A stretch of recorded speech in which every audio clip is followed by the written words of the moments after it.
Good evening, friends. Welcome to the India Power Talk. India Power Talk is a knowledge sharing initiative. We invite international thought leaders and domain experts to share their insights, experiences, and strategies related to business and the economy.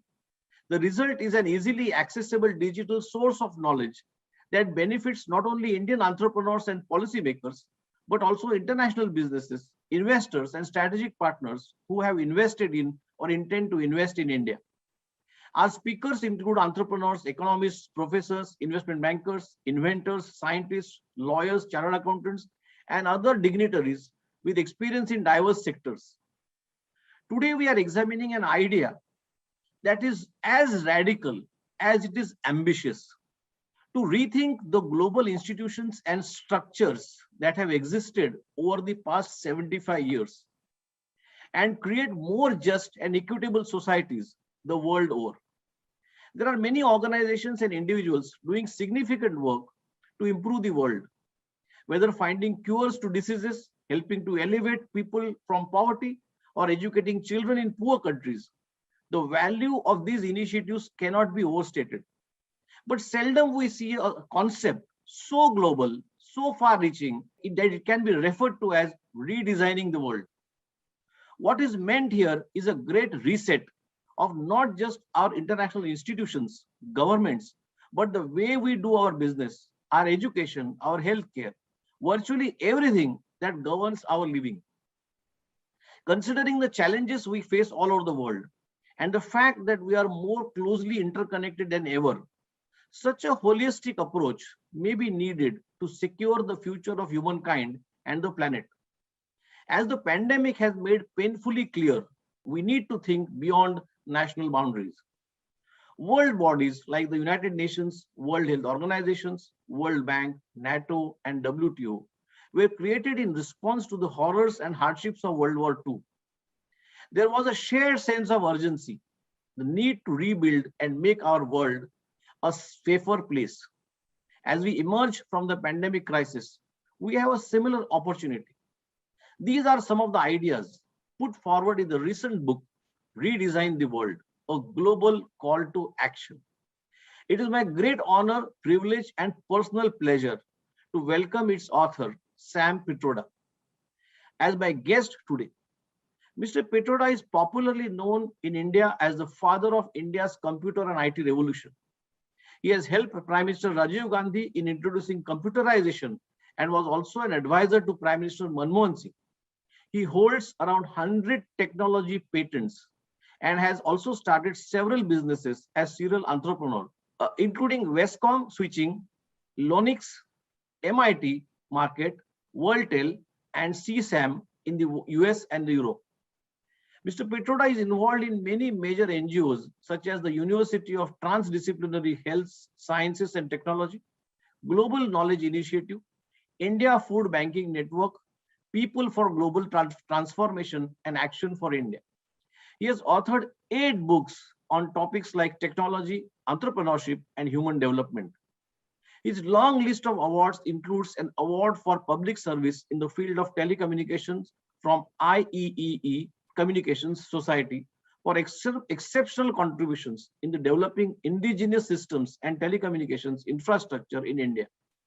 The World Telecommunication and Information Society Award from the International Telecommunication Union for his outstanding contribution to improving life in rural communities through information and communication technologies, making him the first Indian to receive this prestigious award and a Lifetime Achievement Award for his outstanding contributions in the field of telecom technology and innovation by American Society of Engineers of Indian origin. Sir, good morning and welcome to you. Thank you, Nitin. It's so good to see you, sir. And thanks for agreeing to discuss your book, Redesign the World, with me on India Power Talk. Sir, may I please request you to begin by talking about what gave you the idea to write your latest book? First of all, once again, thank you, Nitin. I really want to compliment you for the series of conversations you are having with global leaders. I think it is very important for people to get different viewpoints from experts in various fields with varied background. It really enriches our understanding of the world. It makes us more open, receptive to new ideas. And I really want to compliment you for doing this, especially at the time of pandemic and thereafter. Thank you, sir. Good to reconnect with you after a long time. Like you and many of us, I was in self-quarantine right from March 2019. And I felt that it is time to do something meaningful. I started looking at my own journey. You know, I'm 80 years old. I was born and raised in 1942 in British Raj. And I have seen a great deal, from India's independence to death of Mahatma Gandhi, to coming to America, looked at Vietnam War, studied technology, seen the rise of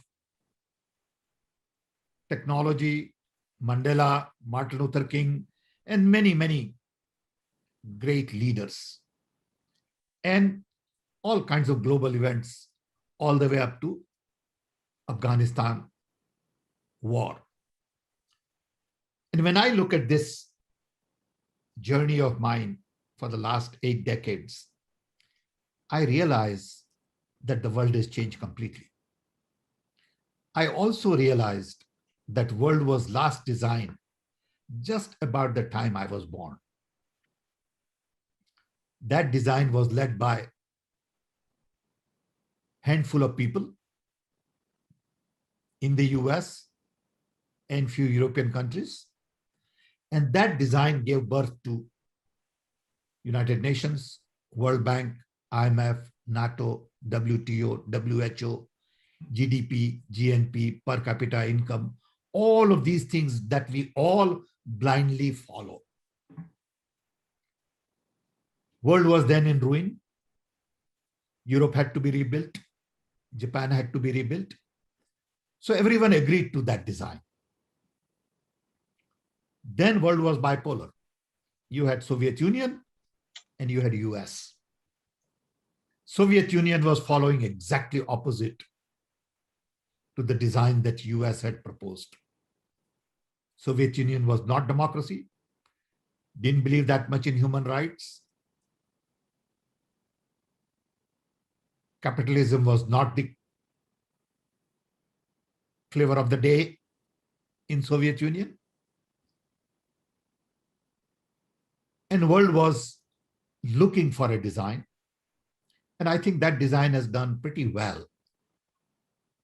In general, longevity has increased, infant mortality has decreased, technology has benefited large number of people, and we have lifted large number of people out of poverty.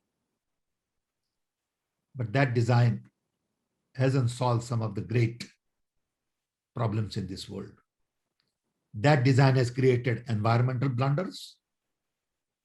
Global warming is a net result of that design. That design hasn't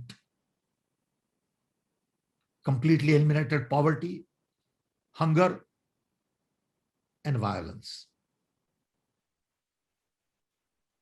So 75, 80 years down the road, I feel we need a new design. We need a new design because for the first time in the human history, all 8 billion people are connected. We are all connected in a very special way with hyperconnectivity. What does this connectivity mean to the world? Unfortunately, today we use this connectivity to do the same thing we have been doing in the past. Little better, little cheaper, little faster. Can we use this connectivity in a very special way to take humanity to the next level? is the question I asked. Because to me, this connectivity brings about democratization of knowledge, decentralization of implementation, and demonetization of services. So when I look at the design, I realized that it was fundamentally based on 5 ideas: democracy, human rights, capitalism, consumption, and military. But in the last 80 years, world got decolonized. Movement led by Mahatma Gandhi not only made India independent from British Raj, but the whole world got decolonized in a short span of 25 years. What does this decolonization of the world mean to the old design? Then China could rise up to a level no one ever thought of. Then Soviet Union fell apart. Technology became pervasive. I always remind myself that when I came to America, I had never used telephone in my life because telephone was a great luxury in India. I was too poor to have telephone. If someone was having a telephone, he was too rich to be my friend. I had never seen television. Now technology has been democratized. At the same time, we have created a lot of inequality in the world. Very few people are very rich and lots of people are very poor. In my generation, there were a handful of billionaires. Now there are people with $100 billion worth of wealth. Then 9/11 changed American mindset. And finally, COVID-19 put entire world to halt. And to me, COVID-19 basically says that we are all interconnected, interwoven, interdependent, and interrelated. We are all human beings at the end of the day, no matter what color we are, what religion we follow, what race we belong to, what language we speak, or what nationality we have. So COVID-19 tells me specifically that there are only 2 important things in this world. One, our planet. And 2, our people. Our planet is in pain because we have cut our forest, eliminated a lot of our species. In the name of development, we have messed up our environment. Just take the example of bottled water. Bottled water didn't exist 50 years ago. Bottled water has created such a huge environmental blunder, according to me, where we have in the middle of the ocean, island full of plastic as big as Alaska. What does it mean to have this development when global warming is a concern? Air is polluted. Water is scarce.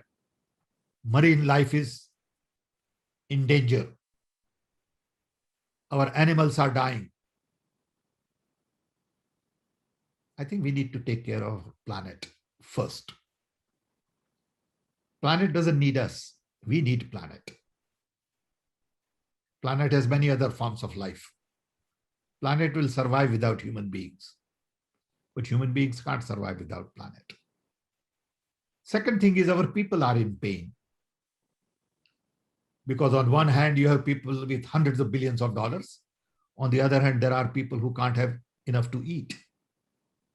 They have to sleep on floor outside. They are hungry. They are sick. Why? Why is all this? So Corona crisis tells me that we must really redesign the world. This is a good time to rethink, reevaluate, repurpose, reposition. And as a result, I go back to the original design that was done 80 years ago. And I'm asking questions. Is UN doing the job they are supposed to do? Is World Bank relevant? Do we need new institutions? What are the important things beside what we started with? And that led me to write this book. The basic idea was, here is the old design. Lots of things have happened. What is the new design? It is not about identifying a problem. It's also about proposing a solution. So so very aptly and very nicely articulated thoughts, sir. Now, you suggest that the pandemic has offered a good opportunity to redesign the world order.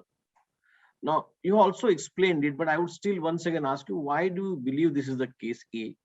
And B, could you elaborate on your concept of redesigning the world? Okay, so let's go back to 80 years ago when world was designed. As I said earlier, the 5 pillars of the design were democracy, human rights, capitalism, consumption, and military. Let's examine each one of those carefully. When Soviet Union fell apart, we felt that democracy has won. Now, we are realizing that democracy is in danger in many countries. Populist movement took over, even in America. Democratic institutions are not functioning well, whether it has to do with elections, which are captured, manipulated, or institutions are under the control of political leaders. Scientific mindset doesn't exist in many countries. Look at what is happening on vaccines. Some people don't want to get vaccinated because they don't believe in the science. Okay. So one, we need to strengthen our democracy everywhere, because hyperconnectivity is all about empowering human beings. It is about giving me control of my life. The phone I have is not a phone. It is an instrument to empower me. I can get educated. I can get my health information, direction, transport, you name it. I can get everything on this little device. So what you're telling me is, I must take responsibility for myself. They go hand in hand with democracy. You cannot have hyperconnectivity and then say, I'm going to control everybody. In the long run, it doesn't work. It may work in the short run. So democracy has to be strengthened, and we have to build inclusive world. The world today is not inclusive. In America, there is Black Lives Matter. In India, it is caste, Dalits. In China, we have an issue. In Europe, we have an issue. Everywhere, there are stresses because people are not included. Exclusion has been the cause of wars all over the world. Independence movement was all about exclusion. Okay. Every war in the history has something to do with a group of people were not included. So the first part of the design is to take democracy to inclusion. I see. What it means is we need global institution on inclusion. We do not have any institution on inclusion in the world. How do we expect world to be inclusive? We don't have Ministry of Inclusion. Then how do you expect inclusion to be the agenda? In fact, we have exactly opposite agenda. We want to divide people for political gains. 2, human rights are not good enough. Today, we can produce anything. We need to decide what is that we want to produce. And for whom do we want to produce? We always wind up producing for people who can afford to buy, and not for people who need it. So we must focus on moving from human rights to human needs. We spend $2 trillion on defense every year. And we know that we can eliminate hunger for 200 billion. Why don't we eliminate hunger first? Then there'll be less war. So if we can build inclusive world and provide basic human needs, world would be much better for all of us. Third, capitalism. Capitalism has done well, but it has done extremely well for a handful of people and not well for a lot of people at the bottom of the economic pyramid. So what we need to do is design new economy, circular economy, regenerative economy, where we begin things from bottom up and not top down, where we provide more opportunities for small and medium scale industries. We worry about local talent, local input, local soil, and not take on this top-down approach and ruin everybody's soil with fertilizer. We need to really pay attention to unorganized labor. We need to create local opportunities in a globalized world. Yes. And it's not about sort of separating things in terms of democracy, dictatorship, localization, globalization, capitalism, non-capitalism. There is no such thing. According to me, those labels don't make sense anymore. You cannot have two extremes. You got to have a lot of gray areas. And you got to work within that gray area. You could be democratic and you could be dictatorial sometimes. You could be capitalist and you could be, national economy with public sector. Okay, so it's not this or that. It is this and that and some more. Yes. So we need to change capitalism in a big way to provide opportunities to people at the bottom of the economic pyramid. Then this idea of consumption, go on buying madly because you can afford to buy, has created huge problem in the world. We need to learn to conserve and not just consume. We need sustainability. Our environmental challenge is all about sustainability. Can we design sustainable systems which don't take a lot of our earth resources? For example, I'm told that every year 3 million tons or 3 billion tons of mineral is taken out of the earth. Gold, silver, lithium, you name it. How long we can go on doing that? 100 years, 200 years? We must learn to conserve, and we must learn to design products and services that require sustainable solutions. And finally, military. I hope that as a civilization, we have matured to a point we can sort out our differences by negotiating across the table and not immediately go to nuclear weapons. Doesn't make sense anymore. Absolutely. We are matured people now. We are a mature civilization. So we must stop building military hardware at the pace we have been building. Slowly and slowly move that to development. Many times people think the solution to violence is to have more police and more guns. No, that's not the solution. And I think we must now focus on non-violence. Violence begins at home. Violence begins in the family, in the neighborhood, in the community, on the street, in the cities. And we must learn to be non-violent. And that can only come if we begin to respect other human beings, provide dignity to others. And in the process, we will also get some dignity and respect.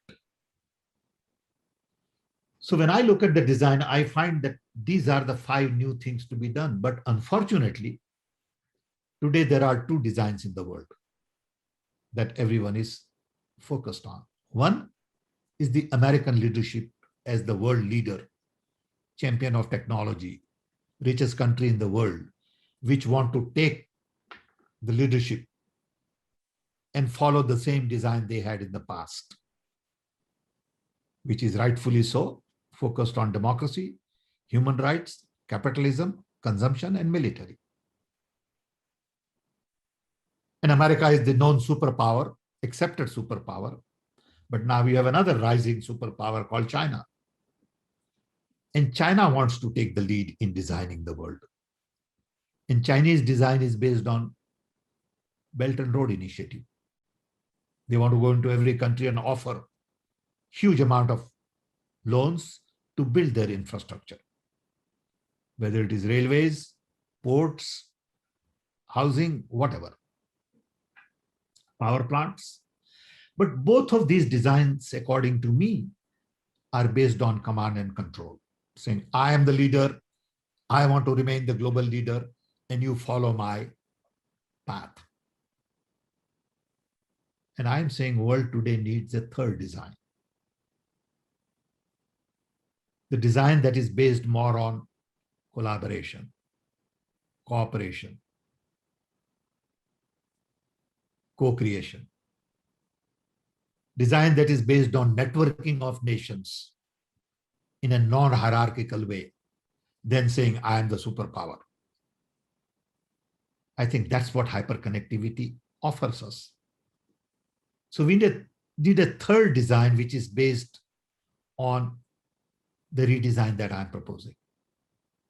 But it's not easy because nobody wants to give away control. People want to dominate because we still have this colonial mindset. Yes. Everybody wants to dominate. Today, when you see the conversation at G7 or G20, and I watch this very carefully, and I find that most of the leaders are focused on geopolitical equations, economy, trade, markets, and that's about it. They have very little interest in human development, education, health, poverty, violence. Nobody talks about that. And everybody goes to these meetings more as a marketing person for their country. And they come home and people clap saying, oh, I sold this. I made a deal on nuclear instruments. I made a deal on nuclear weapons. You know, I mean, what kind of a world are we living in? Unfortunately, we don't have the leaders like Mahatma Gandhi and Mandela and Martin Luther Kings. Some of the leaders are petty, ignorant, not well enlightened, and very selfish. They don't look at what is good for the humanity or the planet. They only look at what is good for their constituency.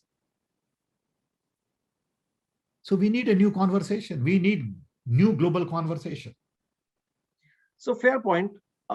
Absolutely fair point. You say that world needs to be redesigned, and you have very aptly given the 5 elements of the redesign. May I ask you, sir, who would do this? And what would be the starting point? Would it be economy, education, environment, or something more?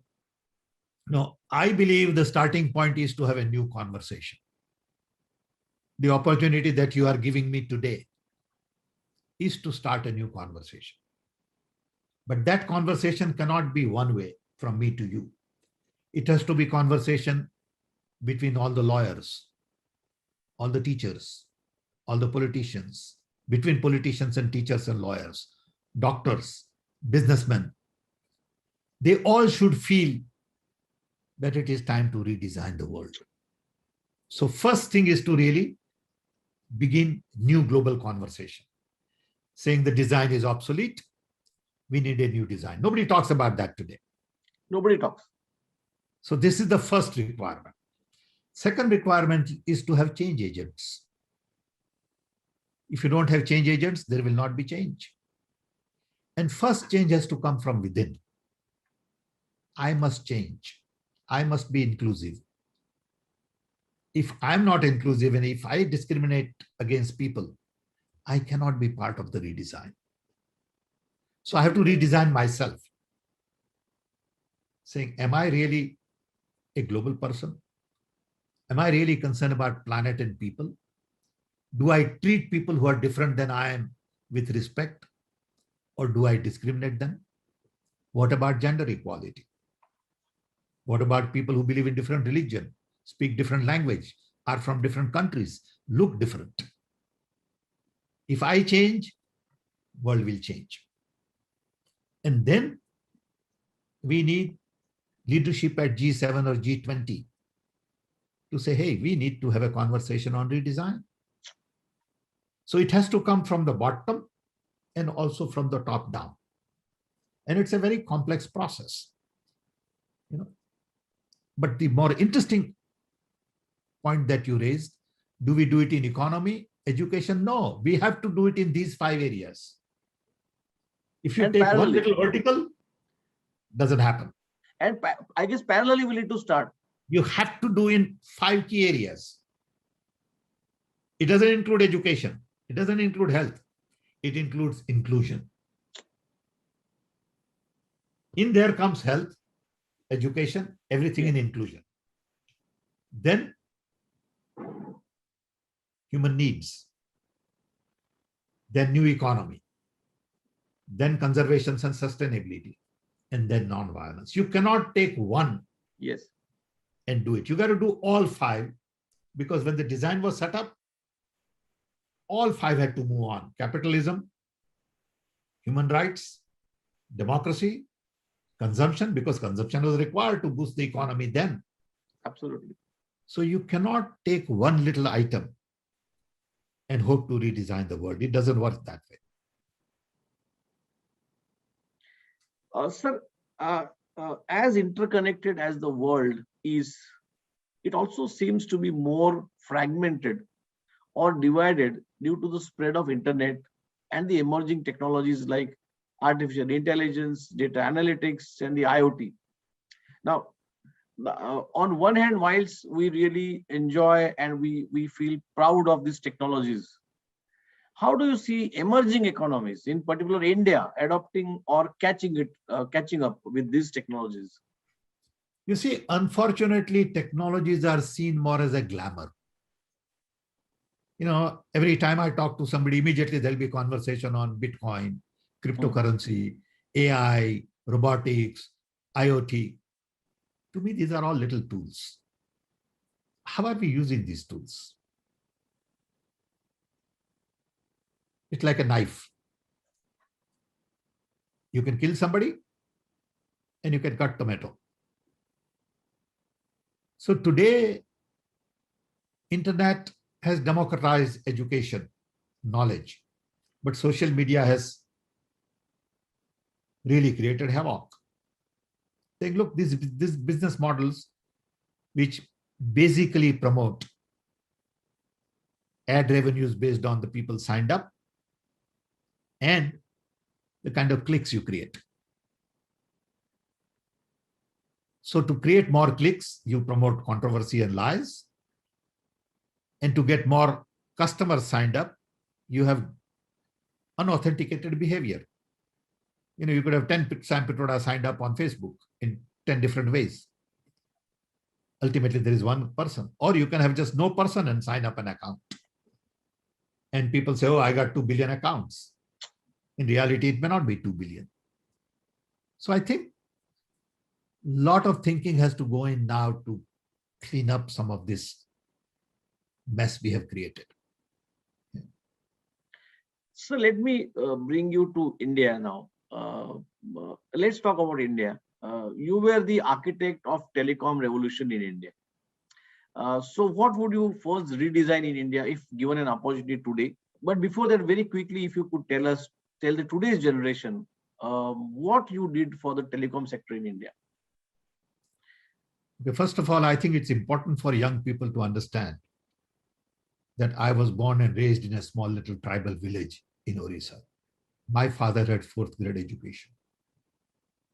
India gave me opportunity to get a master's in physics for less than $10 because the education was almost free. So India empowered me. Coming from a very poor family, low caste, India gave me the tools that I would need to build my future and future of my family. If I can do it, every young Indian can do it. I came to America in 64, been here for 56 years, 57 years. And I got an opportunity to work in Rajiv Gandhi's time when we had 2 million telephones in India for 650 million people. Today, we are a nation of a connected billion. We have 1.2 billion phones. In addition, we generate $200 billion worth of software service export every year, year after year. Because during Mrs. Indira Gandhi's time, I was given an opportunity to make a presentation to her in which I said, IT and telecom will change the face of India. This was 1980. Prime Minister believed in this idea, backed me up. We set up a Center for Development of Telematics to focus on training large number of young Indians, engineers, scientists coming out of IITs and other good universities. And when Mrs. Gandhi died, Rajiv Gandhi became Prime Minister, and he really gave meaning to my life. I realized that rather than being just an engineer, here is an opportunity to help build a nation. So we worked on IT, telecom, software, computers, technology missions for literacy, immunization, cooking oil, drinking water, milk production. All the right things we did then, including starting in Pune, CDAC, Center for Development of Advanced Computing for supercomputers. So we did lots of interesting things then and planted seeds. And today we are benefiting from those seeds we planted. You must remember that polio got eradicated in India only because there was a mission on immunization in Rajiv Gandhi's time. In the 80s, we did not make any vaccine. Today, we are the largest producer of vaccines in the world. Today, we are the largest producer of milk in the world. Today, we are known as the champions of IT in the world. Yes. It didn't happen overnight. It took 3-4 decades. But somebody had to have the vision and somebody had to plant the seeds. So you needed political will that came from the Prime Minister, domain expertise that came from people like me, and a lot of young Indian talent, Indian entrepreneurs, Indian policymakers, and young engineers from IIT and other institutions. They made it happen. So credit goes to a large number of people. But the nation building is not like building a company. Company building is very simple. Nation building is a very complex process. And it requires people who want to sacrifice, give. If you look at our independence movement, everyone who was engaged in that never asked what is in it for me. Today, the Me Too mentality prevents us from looking at a broader picture. Everybody is there for personal gains, personal agenda, whether it is political, business, or whatever. And I think nation building requires little more than that. So my first part of the question was what would you first redesign in India if today given an opportunity? If I have to redesign India today, I would first and foremost focus on strengthening our democracy. I would decentralize everything. I would go all the way to district level and say build governance structure at district level, because each district is about 2 million people. Yes. Let them build their education, health, transport. District should be responsible for developing their district and not state or not nation. To strengthen democracy, you need independent institutions. You need justice that is fair, independent. You need scientific mindset. And you also need civil society. That is the need of the day. Sir, I'm sure you are not just aware, but also must be seriously concerned with the current brain drain in India. Today, not hundreds, but thousands of young students are going abroad for education. I mean, during the 60s, only doctors and engineers were going abroad for further education. Today, any good 12th standard student wants to go abroad for studies, and not just studies, but he wants to settle down in Europe or in America or Canada. Now, how can they be encouraged to come back, or what would your advice be to them? See, first of all, India has a lot of talent. India is the workforce for the world. You go to any big company in America, any big university, any big bank, you will find people of Indian origin all over in great positions, in executive positions. So it is good that Indian talent has become global. But India also needs talent. Yes. Why are these people leaving India? Only because, one, education is not up to the mark. So we got to improve education. Two, the environment in India, to some of them, is suffocating. You can't get proper justice. So I think a lot of young feel frustrated and they leave. You can't blame them. You have to ask them, saying, why are you leaving? And I don't know the real answer, but I'm sure they will say that, we find the quality of education is no good. We find limited opportunities, and we find we won't get justice. Simple. So let me, from young students, let me take to the Indian women specifically. What about the situation of Indian women? Now, what needs to be redesigned to truly empower the woman power of India? First of all, each one of us will have to respect women. They are very important to the growth of India.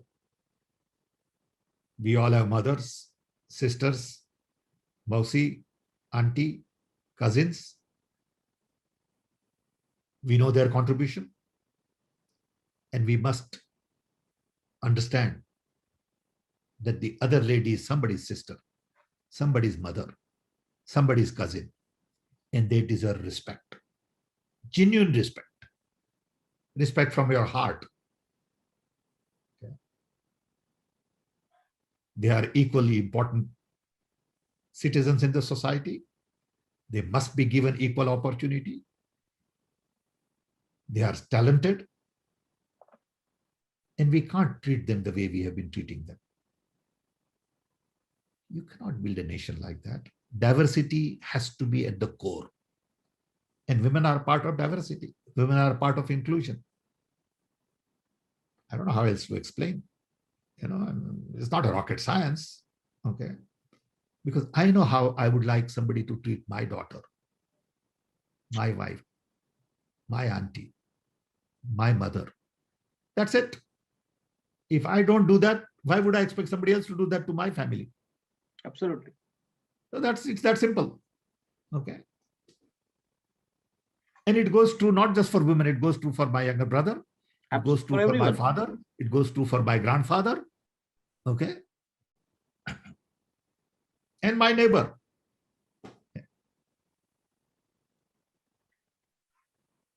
So that's really very, very, very thought-provoking sentences from you.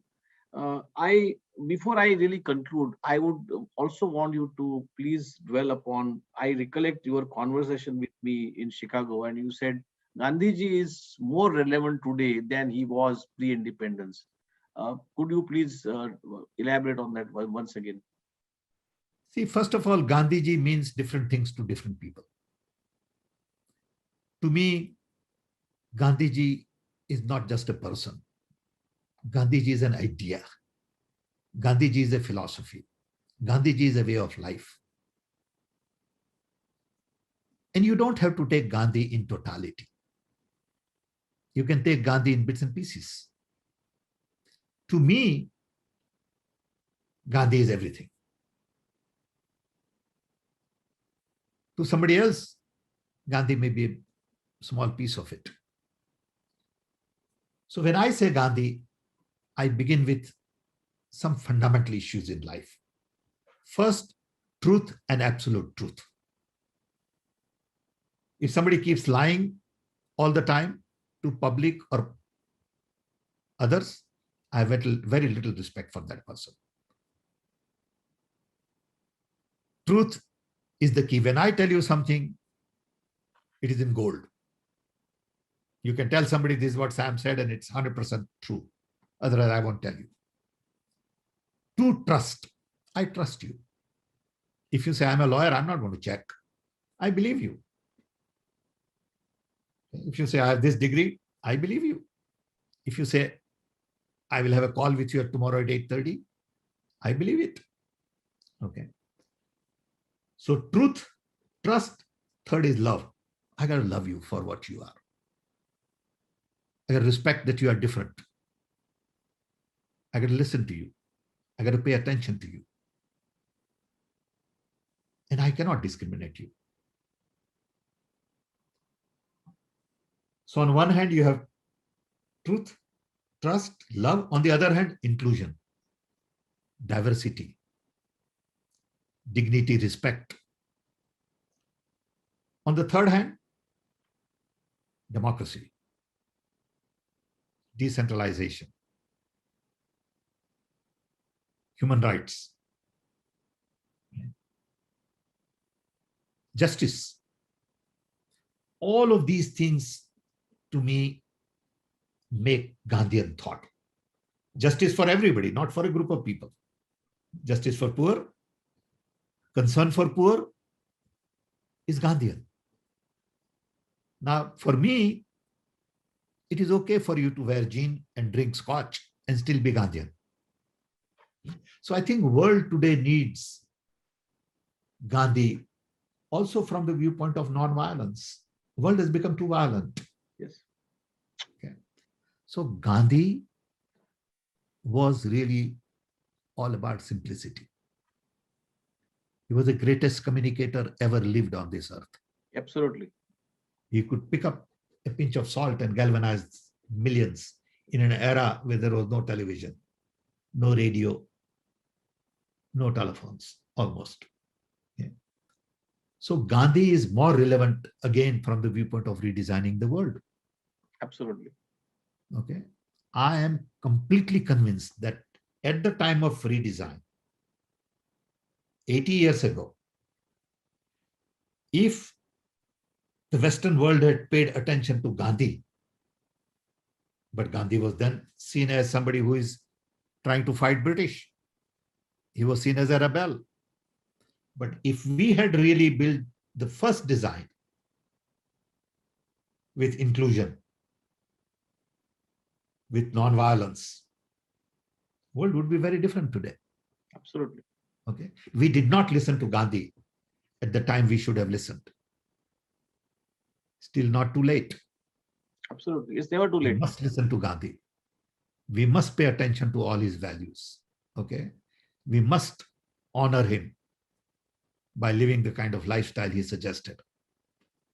Now, when I look at your book, Redesign the World, and having heard you at elaborately on several aspects of redesigning the world, uh, what would be the call of action that you wish people it is easy, which will be easier for people to begin redesigning the world? You redesign yourself. You redesign yourself. That will be a great starting point, because you have control over it. You may not have control over other things, but can you say, I will be inclusive? I will worry about human needs. I will conserve. I will worry about environment and sustainability. I would promote economy that is from bottom up. And I'll be non-violent. If you do these 5, it's a great start. Absolutely. Okay. You don't need to change the world. We need to change ourselves. If enough of us think that way, world will change. We need Gandhian leaders. Mandela was Gandhian leader. Martin Luther King was Gandhian leader, because they believed in sacrifice. They didn't believe in self. Today's leaders believe in self and not in sacrifice. You need to work for the people. You are a servant of people when you are in politics. You need to live simple life. You need to practice what you preach. You need to be collaborator. You need to be non-hierarchical. And you need to listen to other people. Okay, you can't say I have all the answers. Absolutely. Okay, even if you have all the answers, you can't say I have all the answers. Because if you don't listen to people, people are not going to join you. And I'm very concerned about the world. I'm very concerned about India, and I know I have limited time. I'm no longer young.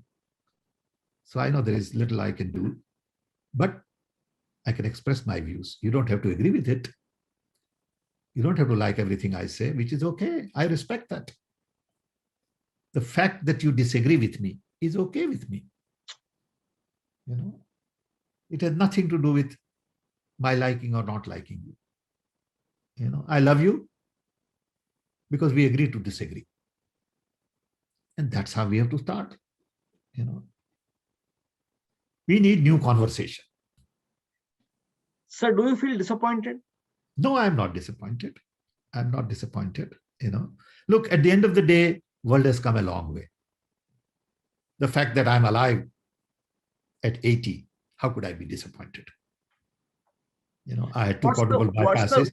What's the one hope that you see when you talk of redesigning the world? I see a lot of hopes. I see, one, the power of technology to really improve productivity, efficiency in food and other things. I see energy of the young. I see hope to think differently. Okay. I see the power of communication to connect people from all over the world in a very different way that was never possible before. So I do see a lot of hope. So one thing which I see in today's generation, the young generation particularly, I don't belong to that generation, but still I my son is 28, 20, 30 years old. So when I see this young generation, the one thing which I see in them is they don't have any baggages. They are open to any discourse. They are open to new ideas, which was not the case in 60s and 70s. People were biased. People had a lot of prejudices. People had a lot of baggages. Because people were insecure. People are insecure. That's not the case. This young generation is fairly secure. Absolutely. That's one very positive thing. Absolutely. Because also I must tell you that we were the children of the poor. Yes. We are children of the well-to-do people. There's a big difference. Okay. We had to survive. Absolutely. They are comfortable. They're comfortable. Okay, some Therefore, of them, not all of them. therefore, they can take chances in life. Exactly. So I have great hope in these people. Thank you so much, sir. I know for your valuable time and really great insights into the book that you wrote. It has been a great pleasure talking to you, sir, as usual. Uh, I would like to thank the Indo-American Chamber of Commerce as well as the Indian Chamber of Commerce, LawSikho, and the India SME Accelerator Network. Let me conclude with a humble prayer to the Almighty to bestow mankind the right spirit to fight the coronavirus and help restore peace, prosperity, and well-being. So it has been a great pleasure talking to you. Thank you, Nitin. Thank you for the opportunity and wish you all the best. And let's remain in touch. Yes, absolutely, sir. Thank you.